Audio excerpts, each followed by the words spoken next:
Howie and Boyd present Two Jews Kibitzing.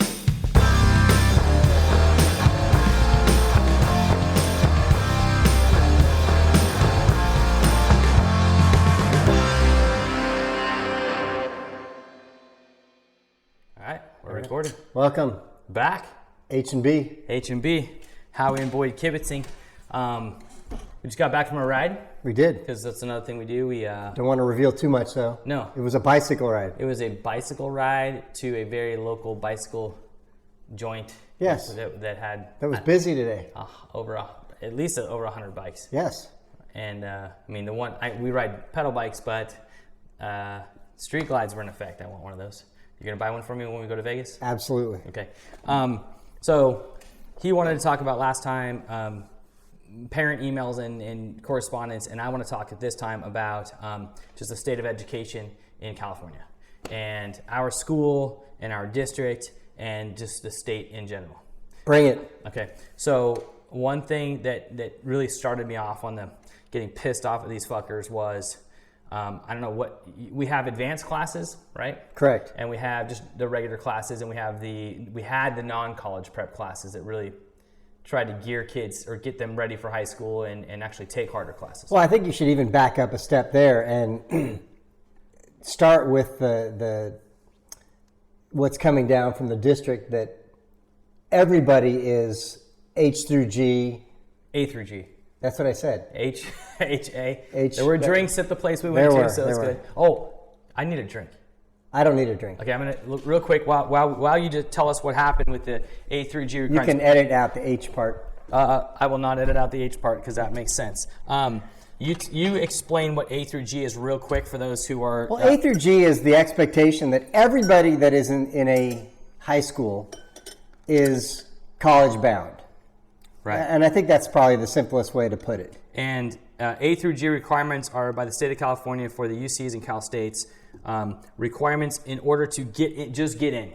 Like the basic requirements. The minimum requirements of taking 3 years of English, 3 years of math, 2 years of science, which is always expected to be more, and certain social science and certain other foreign language and fine and practical arts. Right. So they have to take a certain amount of classes in order to just be eligible. So the word eligible and prepared are two totally different things, right? So if you take 2 years of science and 3 years of math, you might be eligible to go to a UC, but are you prepared to go to UC?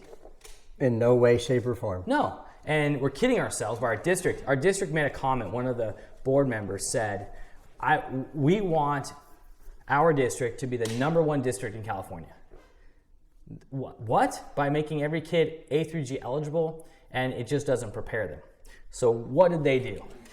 Got rid of non-college prep classes, okay, except for fine and practical arts, and we're reducing the number of not ROP classes, but what are those types of classes like culinary and auto and wood shop and non-college prep? I don't know. No, to get you into a trade. There's a term for it. Remedial? Not remedial. No, because kids don't have to go to college, right? Right. In fact, right now we have a teacher, a tall dude that's kind of a douche. He made a comment the other day at lunch, which is perfectly fine. His kid didn't go to college because he's going into video editing stuff, and you graduate 4 years of college and you paid $120,000. It doesn't do anything for you if you're not in that trade. If you have spent 4 years working on your craft, you're much more hireable than the other people. Getting practical skills, right? Yeah. That'd be the practical arts part of it. But that was our mistake by our district #1. Everyone has to be A through G or is moving towards A through G requirements or eligibility, but it doesn't make them prepared for college. And that's not just our district. That's kind of a universal thing. Yeah, it is. But so then they made this move because they want to be the best district. We had advanced classes that you don't get a bonus point for. And they decided to turn those into UC honors courses. And they got them approved as UC honors courses. Well, they fucking retroactively gave that graduating senior class 4 years ago who didn't take any honors classes, but they might have been the advanced classes, They gave them a fucking bonus point, and it wasn't, just because now they call it honors classes, they retroactively gave them 3 years of bonus points just so they could say that their GPAs in this district towards their GPAs. Yeah. And that's why, consequently, we can have students that are graduating with a 4.7 GPA. How many of our graduating class, and we have a big school, we talked about it before, so how many kids are valedictorians? Are valedictorians. How many? So we have over 3,000 kids at our school, so there's at least 700 kids graduating every year. And what percentage of them are valedictorians? 20%? At least, right? We gave them a different color robes. They wear those purple robes because, right? It has to be. I don't know. I don't know what the exact percentage is. It has to be 20% of the kids over a 4.0. What does that say? First of all, it's lying to the colleges that we're sending them to, right? And they did it because, this district, they gave honors for this whatever, but it doesn't matter. That's the killer part. You retroactively get these kids, you give them a grade. Now they had a 3.8. Now they all have a 4.2. It doesn't make us any better than those other colleges. So I think that's, in my mind, number one, is giving all these things. Then they gave the ROP courses. Some brilliant person just dropped and said, well, they're ROP courses. All of those ROP courses get a bonus point. Did you know that? I did not know that. Did you know that advanced auto at our school gets a bonus point? We have advanced auto. I know we have auto, but I didn't realize we have advanced auto. We have a kick-ass auto program, I think. And really, that thing focuses on the kids that maybe not... that aren't college prep. Yeah, they're not. That shouldn't be. That have no desire, no interest in going to college, but they should be learning a trade. And they do. And they're really good at it. Like, they can get actually through our local JC. They can add that to their advanced autoing and get a certificate, which they could graduate and walk right into a mechanic's job. Perfect. These kids are very skilled at what they do, and they're awesome at what they do. But do they get a academic bonus point for being in that course? It's a joke. So we have that course. We have a course in our science department that is not for the highest level kids. They get a bonus point. Actually, 2 of them get bonus points because we now call them CTE. I know that's a cranial thing, but chronic traumatic encephalopathy, encephalitis, yeah. So, but they all get a bonus point. So all those courses now that are one step above the beginning courses get a bonus point. So what is your issue with this? That we're overinflating grades. But everybody's doing it. So shouldn't we be doing it? Oh God, that is when did a fucking average become a B? That's another thing. C is average. What do you give the average kid? A C. D is passing, so C is average, B is above average, and A is really good student. Now, if I have less than a B average in one of my accelerated classes, I get shit on because I should have above a B average if it's an accelerated class. Well, that gives them an A. That gives them a 4.0 because they get the bonus point. So is that okay? That's the state of California as far as what we're doing right now. When is C not average anymore? So what is your issue with this? What? Why do we have to have a B average? Why is that a thing? You don't have a problem with that? I thought you would fucking. I have a huge problem with that, but expectations. How about that? But it's all in terms of. I think there's a lot of factors that you have to bring into the mix here. The perception, the public perception of what's going on in public schools.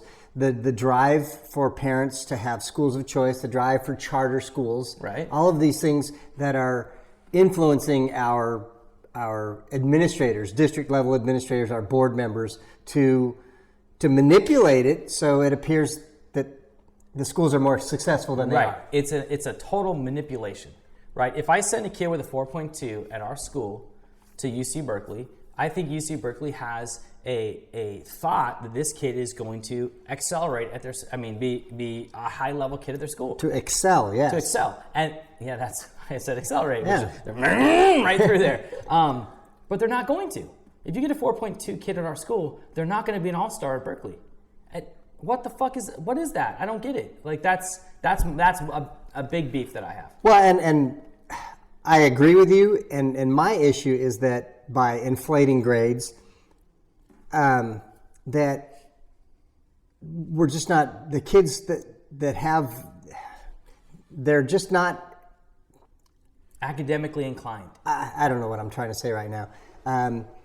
By inflating grades, these kids are not prepared for the rigors that they're going to experience at the collegiate level. Right, and then our kids who have a 4.0, maybe they have a 3.8, we have them set certain goals when they apply to colleges, right? They have their reach, which is Harvard always, or Berkeley. They have Their Harvard, dream school. The dream school. Harvard, Stanford, Berkeley, maybe Princeton if they want to move to the East Coast.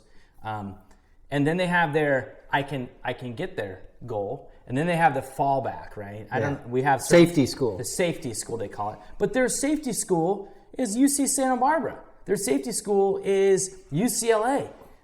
They're not going to get into those schools. And then we have... And doesn't it shock you, however, that the kid that you had as a student who you knew was very average, was not an accelerated student, that they actually are getting admitted to those schools? Does that shock you? That shocks me. Oh, it would shock me, but I don't remember any of those cases. I'm on the other end. Did they really get admitted? I just found out within the last 2 weeks that 2 students who were nice kids, well, one of the 2 was nice, and very, very, in an advanced honors type class, mediocre. Very mediocre, both got accepted to, can I say the name of the school? Yeah, for sure.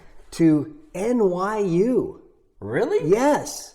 Now, is it, okay, so we'll bring this back to, is it NYU accepting a certain amount of out-of-state kids because they have to pay 3 times as much in tuition? Well, and that's what I'm wondering, because I've had former students, that the one that I just met with today is graduating from NYU, who is stellar, who is phenomenal, and I'm thinking, wow, these 2 kids that have been accepted, they're not anywhere in her league. Do they? I don't know. What does NYU? I don't get it. So is there going to be a point at which these colleges that are now accepting our students, based on previous students, probably hey, this kid came from your school before, they were awesome. This kid now has the inflated GPA because 4 years ago we didn't have that inflation. They have the same GPA. Do they accept them based on previous students that we sent? And that's what I'm talking. That's part the of reputation of our high school, right? Because 4 years ago we had API in California, right? Which for those who don't know, parents and whatever administrators know this. API basically compared your school to similar schools, and they said, hey, this kid was an all-star at your school, and similar schools are awesome. So this kid is an overachiever. Versus if you were in a different subset of schools and they had the same GPA or class rank, well, those kids' overall scores and all have never compared to this group. Well, we got rid of API in California, which I think is another huge mistake. Mm-hmm. How do you take a kid from our school and compare them to a school that is a lot less rigorous? And probably because the socioeconomic status of that school is lower. So they have other things happening in their lives that they just can't perform as well, but they're all-stars at their school. Well, they're not compared academically to an all-star at our school, but they got rid of that. Yeah. So now how do you compare kids? I don't have an answer for you. Okay, so I'll answer. Okay, you answer. Right now, you compare them with SATs. And obviously... And what's happening now? SATs, at least at the UC, right, there is talk that they are going to discontinue using that as a barometer. Right, so here we go. We have kids at different schools. They have equal GPAs. There's nothing to compare the schools to each other. And now we're getting rid of a test, for good or bad, that would actually normalize them, right? So these kids both got a 1420 on their SAT, and they both have high GPAs, so they could be equal. Well, we get rid of the SAT, and now that 4.2 at our school and 4.2 at a school that's not as rigorous as ours, how do you compare them? Yeah, you tell me. Yeah, I don't have an answer for you. Come on. I do not. Howie. No, you tell me. I don't know. That's the problem. Is first we had API, which was good. So you look at an SAT score, you look at an SAT score, but you also look at the GPA, because it's every kid at a UC is a number. They plug it in, right? They type it in. They go, okay, well, you got this in your SAT, you got this in your GPA, and you're in this API. Shit, you're an all-star. You're in. Well, you have exactly the same numbers, except for the GPA doesn't really count as much because you're in a less rigorous school. Now what do they do? I'm just wondering, because I was reading an article about this recently, where there was a student who hadn't done well on the SAT, but had an accelerated grade point and got into college and did well. Right. But I'm just wondering to what extent our colleges, once a student is in, they're doing everything they can to keep that student enrolled. Right. So SAT issue, I totally understand. The kids, especially the rich kids in our district, they can go to an SAT prep class. They could boost their SATs by 100, even 150, 200 points. And what does it cost to take the SAT? Like $70. And in many instances, these kids are taking it 2, 3, 4 times perhaps. Yeah. And kids who are in a socioeconomic disadvantaged situation, they can't do that. Right. Not only can they not take the prep classes, but they can't afford to take the test 3, 4 times. Multiplying. So, I mean, and I have heard of a district that pays for all their students to take the SAT, which is great.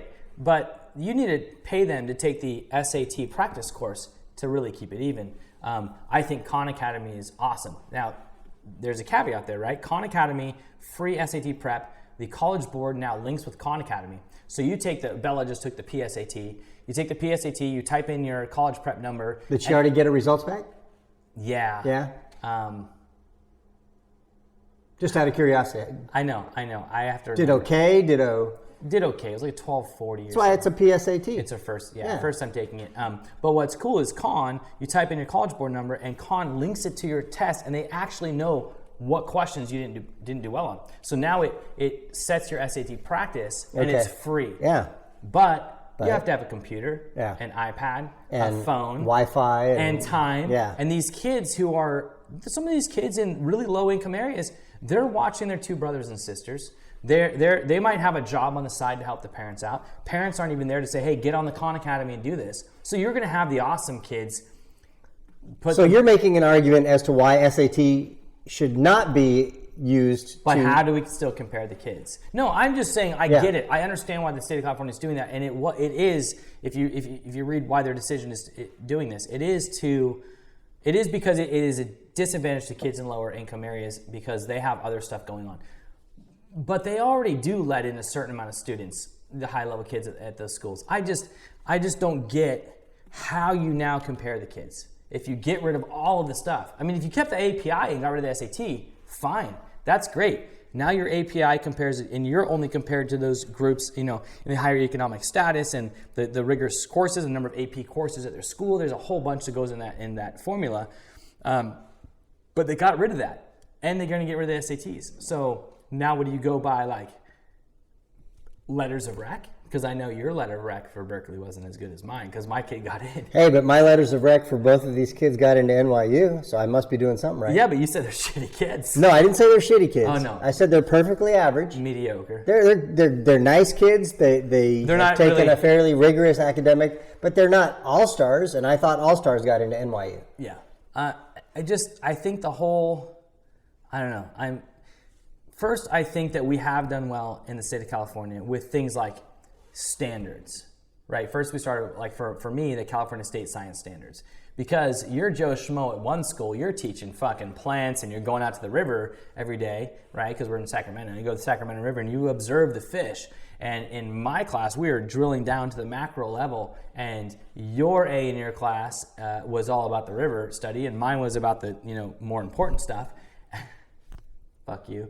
But right, I mean, the standards got us all teaching the same thing. Yes. Not all testing the same way, all that stuff. And now we have what's called the Next Generation Science Standards, which is another good move towards the nationwide standardization of what we're teaching. It's confusing as fuck. If you read this shit, you would be like, I give up. And most older teachers, and now I'm going to consider myself an older teacher, you look at it and it's just like this. You got to go here and do this and integrate this and whatever. And we got to hire some new teachers because they understand it to teach the old people. So that's good. But the average now being a B, getting rid of SATs and comparative stuff, and our district saying that we want to be the best and making every kid's college prep I think is a mistake. Yeah. But do you think or not think that our standards as a teacher or a school have gone way down from what to expect for your class? Our expectations? Expectations, completely. Completely, right? Like I've said this in the last episode, you were told, hey, You got to back off a little because someone else is teaching you, right? I mean, well, and unfortunately, it's a matter of having very high standards, but kids not willing to want to work hard. It's a matter of kids saying, "I'm not going to take that class when I'm a sophomore. I'm going to skip it because it's too hard, and I'm going to take advanced classes as a junior because they're easier." And here's a thing, and I'm going to throw... And just to follow up on that, so consequently, to make sure that I keep the numbers of kids coming into my class as sophomores, to keep those numbers up, I've had to... Reduce your standards. Well, I've had to minimize my expectations. So lessen my expectations. When I started teaching in our district 20 years ago, we came in as the science teacher at the science course that I teach, really high standards. And we had the non-college prep class as well, and I started teaching all non-college prep. And then we moved it all recently to all college prep. And the standards of our original department chair, you know. I know who he is. Right, okay. Also rides bikes. He had his standards for everything way up here. And when I came in, I was like, wow, that's pretty intense. It didn't have to do as much with the content as the expectations of, like, when you wrote a lab report, you had to have 1.4 inch margins and you had to have it in this font. And he would deduct, I mean, your grading class might be, if you're an A kid, based on just the formatting of your lab reports. That's why you get an A-, which I don't agree with necessarily. I don't agree with at all. So we kind of came down on him a little bit, like, hey, look, you're not judging on their content knowledge. You're judging on their lab report write-ups and how they're formatted. So that changed. And then from that point forward, everything that he had was way up here, and it started coming down because the rest of us weren't doing that. And looking back, all of our standards, we have changed our tests to make them so much easier. What we call the science class I do now, it's not the same as what we were teaching 20 years ago. It's just not. Like, our expectations of the kids are lower, and we're giving into what, parent fights about this and this and that, and we read that fucking book, The Homework Myth. Yeah. Well, and that's the other thing I was going to bring up is one of the issues was that, in my instance, for example, that the class was so demanding that they were doing hours and hours and hours of homework exclusively for my class, nightly. Right. And what do you think about that? I mean, were they right? Well, again, 15 years ago, sophomores in high school weren't taking 2 or 3 AP classes. Right. Typically, they would take 1, and maybe their junior year they would take 2. And now, by the time they're juniors, they're taking 5 AP classes. That's the expectation now. Is that juniors, because that's like the sophomore and junior year is the main year, you got to take those 5 AP classes to get your bonus points, and to also, it's ridiculous, right? So I did the math with Bella, and as a teacher, I feel guilty a little bit, but we're going to play the numbers game, right? So because now she could take, as a sophomore, instead of taking the AP course in science, she took the honors course. You get the same bonus point for your GPA. But is it because... It's because of time. It's because of time. My kid swims 5 hours a day. There's just no time for it. Well, and along also... with the other AP course that you teach. Well, and also, though, and you know this only because you have the luxury of being at the school, that that the AP class, that the teacher is not necessarily... Right. Of the highest caliber. Well, she has the same teacher, but for honors. Okay. And she's the top of her class, number 1 in her class for honors version with the extra point, same as the AP. She doesn't have enough time. And then there was another course she took over the summer and she did it for 2 reasons. She did not have a room schedule, like we said before. She plays the flute. She's in band, the highest level band, and she swims. So there was no room in her schedule for a foreign language course. So she took it at our local JC. Which, was it a joke? It was, she got an A. I don't think she can speak any Spanish. It counts as your first year course and your second year course in high school. It was a summer course that counted for 2 years of high school. Now, she did take that foreign language her freshman year, which our next kid is not going to take. Honestly, we're going to play the numbers game with this because it turns out if you take that course at a local JC, it counts as first year and second year foreign language. 2 years in one summer. So and you remove that non-weighted grade from your transcript. Right? You see what I'm saying? You take one course, it's a one semester course required by the district over the summer. Right? That our friend's wife teaches. My kid's going to take the other one at our local JC, and those are the only two unweighted, and unweighted I mean you don't get the bonus point for, that my other kid took her freshman year. That Bella took her freshman year. You take that off your schedule, and now all you have your freshman year are 5-point classes. So Bella taking that year and a half, because one is a semester course, of those non-weighted classes in her transcript, if she gets all A's from here on out, what we've planned through, she'll graduate with a 4.81. Now our scholars last year had less than that. The other kid coming up, if you work this system, which is what parents are doing, boiled down, she'll graduate with 5. So why are you doing it then? Why are you fucking working the system? Because it's easy to do, and they allow us to. And is that the lesson that we want to teach our kids? Yes. Just take the short, easy way out? It's not the easy way. That course as a without taking that original foreign language course. Look for shortcuts is what you're saying? No. Cut corners? I'm saying I'm gonna because like you said, this is coming back to what you said with the district. If other districts are doing the honors courses, why isn't ours? If other kids are doing that, why shouldn't mine? All right, so let's remove your kids from the equation right now. Okay. Okay, my nieces. Yes. Let's remove them from the equation. What's wrong with this? It's all a fucking game. That's what's wrong with it. What's the solution? Well, let me add this. I don't think that my kid, by doing that, is going to miss out on any education at our school, because she'll take a fine and practical arts instead, which I think is great. My other kid, Bella, can't take any. Well, no, she plays a flute, so that counts as fine and practical arts. But she won't be able to take an art class or a photography class or a yearbook because she can't fit it in her schedule. So by doing this, my kid as a freshman actually gets to take other classes.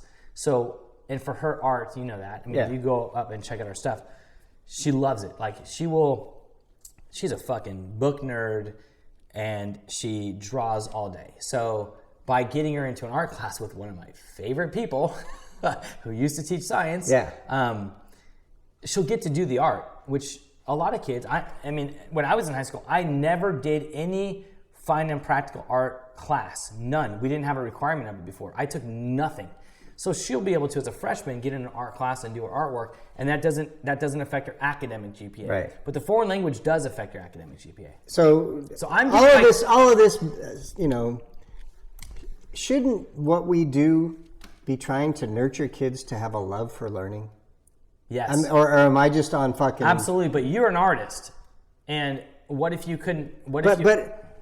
Just see, I sprung that on Howie, by the way, because I want to get him going. Shouldn't we be encouraging kids to develop a love for learning? Shouldn't we be encouraging kids to be less focused, anxious and overwhelmed and uptight about a letter grade? I know. It's ridiculous. Well, no, my kid won't know, my little kid, and actually the older kid doesn't really know why how that really affects everything. The little kid won't know at all. All she'll know is you take Spanish at the JC, there's the foreign language course, Spanish at the JC, and you get to take art. And she wants to take art. She'll have swim, she'll have band, she'll have orchestra, she plays violin, and she'll have all the other classes, so there's no room for that other class. And she'll have the same thing. Honestly, it's an impacted schedule because most kids don't do a sport and band. Like you are either a bando or you're a sport kid, and my kids do both year round. So for her, she'll be able to take art, and it'll be one class that she won't have to study for every day, because that's a problem too. And like you said, these kids are so fucking stressed out. Like how many suicide attempts or suicides have we had at our school in the last 5 years? It's crazy, right? Anxiety, depression. They're in the hospital for a month. Panic attacks. Yeah, and it's like, why? Because their older brother went to Harvard, and you probably know which one I'm talking about. And so the sister freaks out, is in the hospital for months, like commits, we've had some suicides at our school. All right, so I'm going to turn this on you. Okay. Those that are critics of public education. I have that. What do you tell them? I have that on here too. Private schools. Being a public educator. How do you sway someone who says public education is the problem? They're the problem. So my kid went to a very small K-8 school. Okay, get your kid out of the equation. No, this is exactly what you're talking about. Okay. And in the 6th through 8th grade, we have middle schools. I'm not kidding. They're in our district, but the 6th through 8th graders at that little school, at least 40% of them went to our local Catholic school, even if they weren't Catholic, because they had some idea that public education is shit. And it's not. It's your kid is going to find their spot at their school, especially a big school like us. If they are the highest achieving kid, they're going to be with only high achieving kids, and that's what they're going to focus on. Well, how do you then, I mean, you're contradicting yourself because you're saying kids are stressed out and they're depressed and they're anxious and they're committing suicide. You're talking about private schools. No, I'm talking about public schools. We have a wide variety of kids, and there is a huge pressure on every kid, and I would put it all on the parents. If I could talk to every parent and say, and someone told this to me before, there is a college if your kid wants for every kid. And if we start off freshman year saying that there is a college out there for every single kid that wants to go to college. Do not shoot for Berkeley in California, Berkeley, UCLA, Stanford. Why would you put that on your kid? Tell them it's okay to get into UC Santa Cruz and you're going to have a fucking awesome time. Like why? Why no state schools? Okay. Chico, UC Santa Barbara. No, we said that before. Did we? Yeah. Okay. Plus, you stayed local going to Chico. Yes. And I moved down south a little bit, and I'd fucking move back there if I could. But it's way too expensive. Greater Sacramento area has many more opportunities to buy houses. So, no, state schools, public schools. Move Southern California, go to Cal State Long Beach. I've heard that's an awesome place to be. San Luis Obispo, I mean, beautiful, right? San Diego State. Yeah, San Diego State.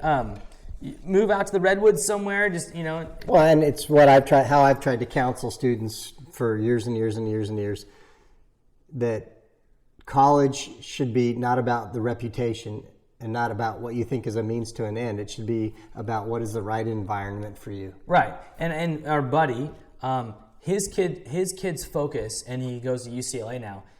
He really wanted to be at a football school. He couldn't go to UCSB as a football school, and that's where his dad went. We were buddies at UCSB, so.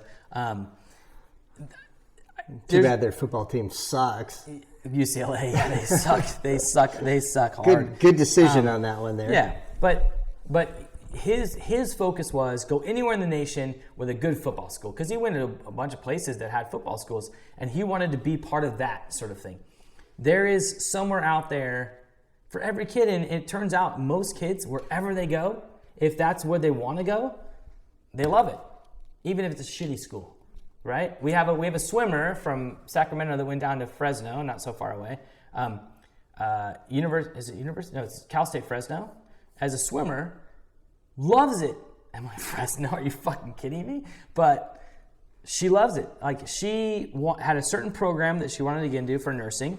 They had it there. She's a swimmer. She went there. She's number 5 on their swim team, and they have an awesome time, and they're actually D1. I don't know. So what are we trying to say here? Well, you went off to like students choosing schools. Public schools. How are we trying to say that public schools are? First of all, private schools are bullshit. We grew up with neighbors in a relatively high-end area. They went to the local elementary school as a private school.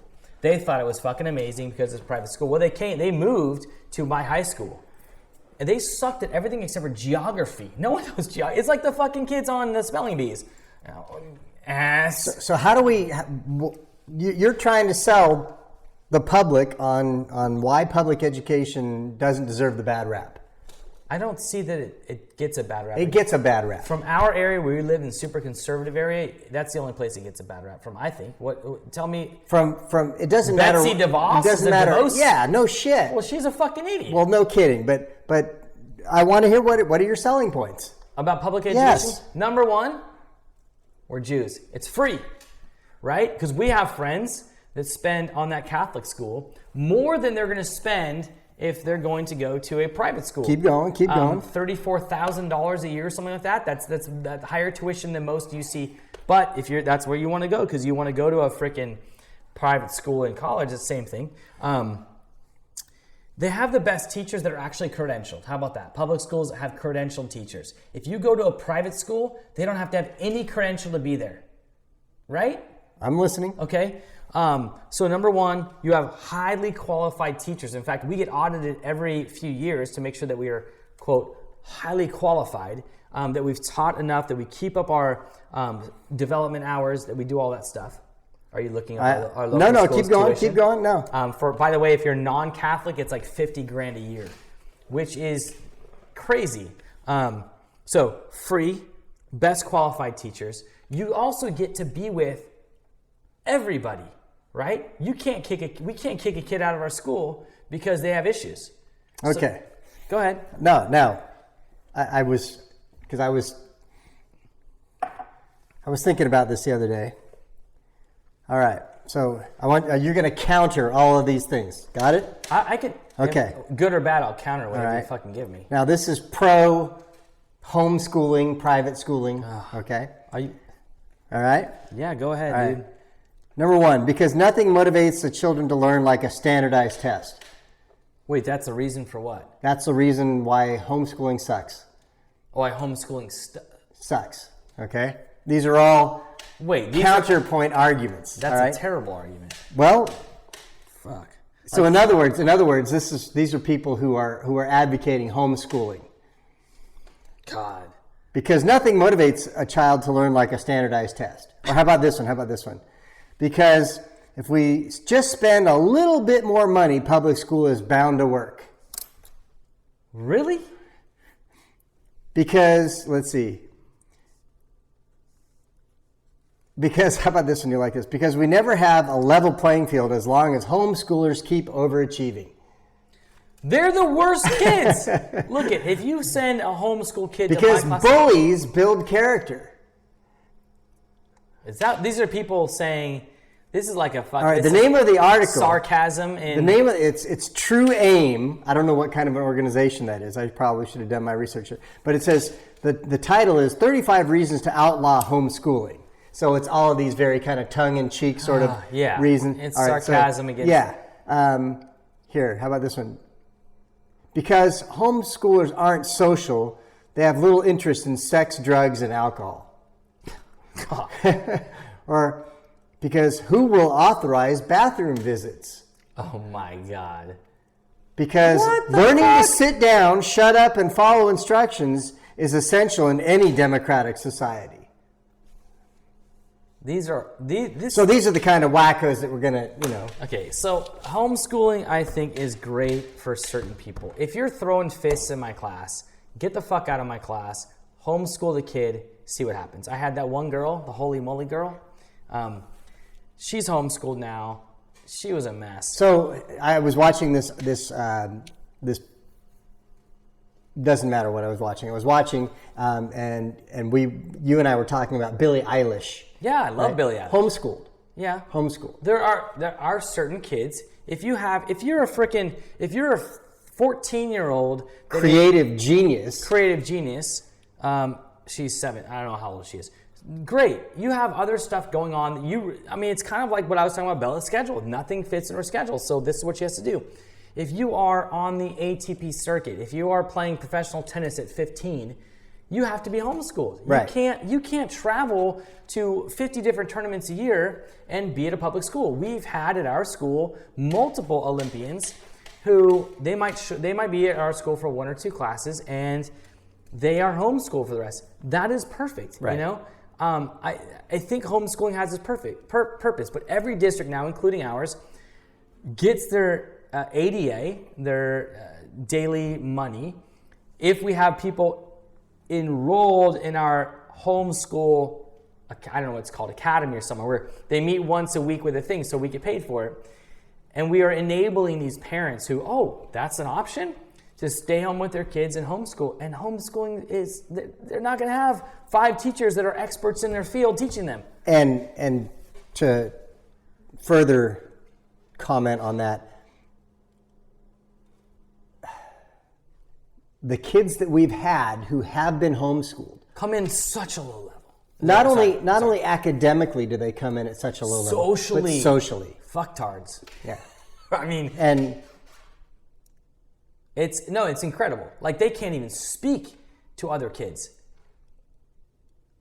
And what we're trying to do in the public schools is to prepare, our students for what they are going to encounter right in society. Correct. We don't just teach our content. We don't just sit there and just teach our content. We make the kids work with other kids. And a kid will come to you in a group project and say, I just can't work with them. And I'll say, guess what? You're going to be in your cubicle at whatever job, and you're not going to be able to work with the guy next to you, and you have to. Right. So socializing these kids is a huge part of what we do. That doesn't happen in a homeschool. Yeah. And you know what? And it doesn't happen, I would argue, to the extent in a private school, because what private schools can do is they can, anytime there's a shithead, they can get rid of the shitheads. Right. And we can't. And I think that's a total bonus for us, is that we have to teach the entire spectrum, and even the kids that are on the spectrum, right? We have to teach the lowest level kid who has problems at home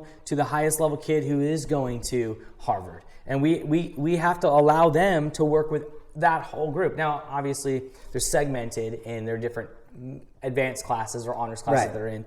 But still, you have to learn to work with everybody. And you have to learn to work with the system. Like, you have to learn to shut the fuck up in class.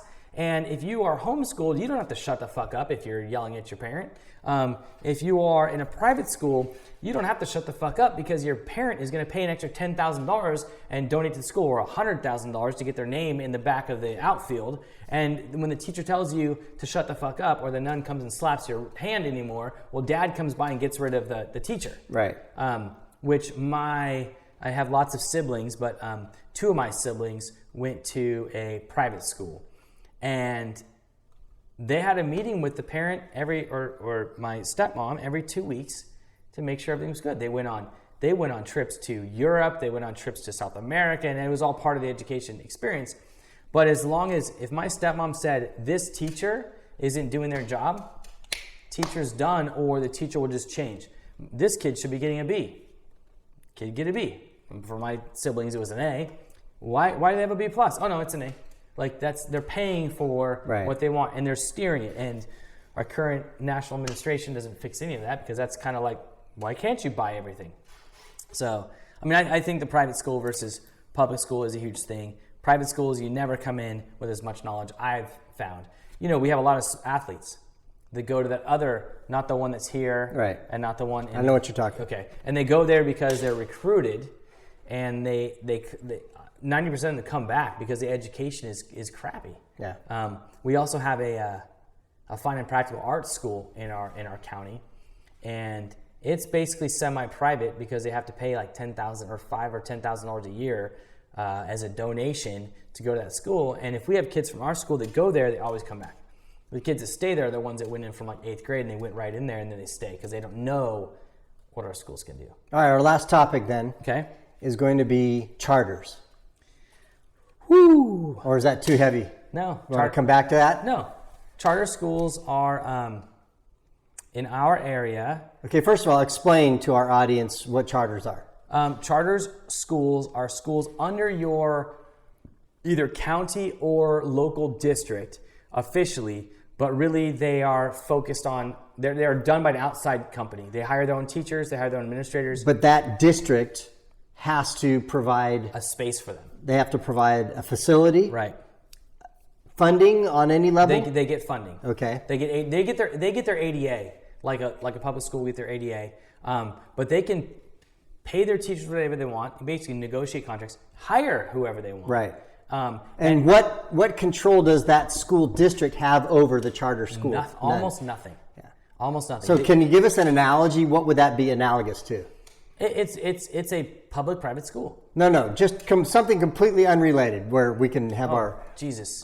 Jesus? Yeah, no, it's not like Jesus. It is it's a very weak version of a UPS, let's say. Okay. Because United States Postal Service is not really the government, but controlled by the government, and then it's kind of an offshoot of that. But it's as if the U.S. Postal Service had to fund part of UPS to give them a little chunk of that thing, I guess. Okay. I fucking came up with you. Yeah, well, I put you on the spot. Except for it's a UPS, it's more like... How about if we use like a sports analogy? How about if we use like the Los Angeles Dodgers? Okay. It's a baseball team in the Dodgers organization, right? Right. That the Dodgers have what? No control over. No control. But the Dodgers have to provide funding and a facility. Yeah. For it's like that saying, team. okay, here are 4 minor league facilities Dodgers have.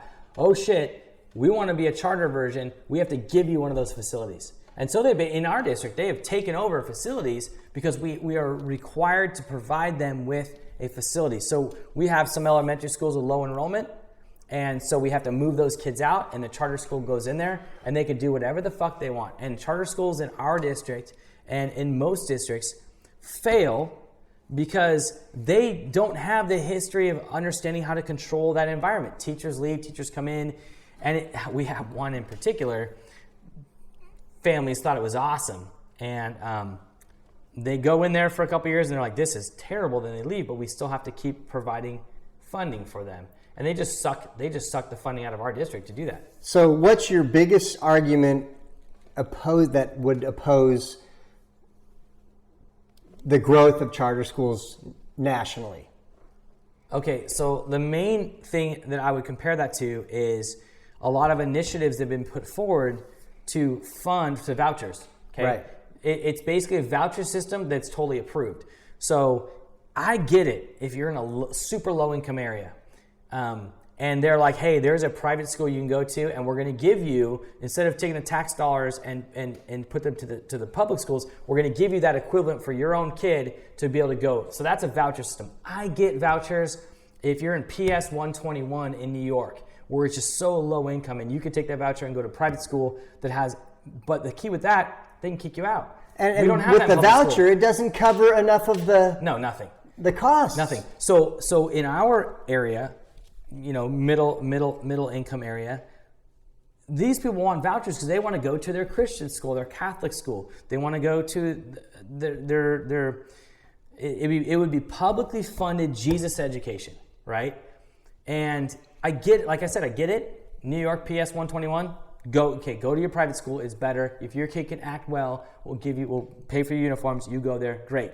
In our area, what the fuck? We have the highest public schools in the California, which is better than most of the United States. And you want to publicly fund these kids to go to their Catholic school. So it's kind of like that with charter schools in that, yeah, okay, so now you want your private school paid for by public funds. That's what it is. It's a voucher system.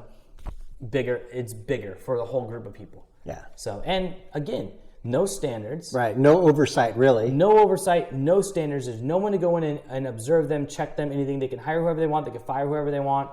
And you can negotiate salaries. I mean, I was recruited to a Jewish school in by one of our favorite golf coaches. And they're like, hey, they're going to pay you all this crazy money. You just need to go there. But no, I like public school. So anyway, we should probably wrap it up. Okay. There's a lot of change. I think some of it is good and some of it is terrible. I think the overinflation of grades is my number one crazy thing. The average is now a B, and everyone gets a bonus point, so it's really an A. For me, colleges are just getting duped.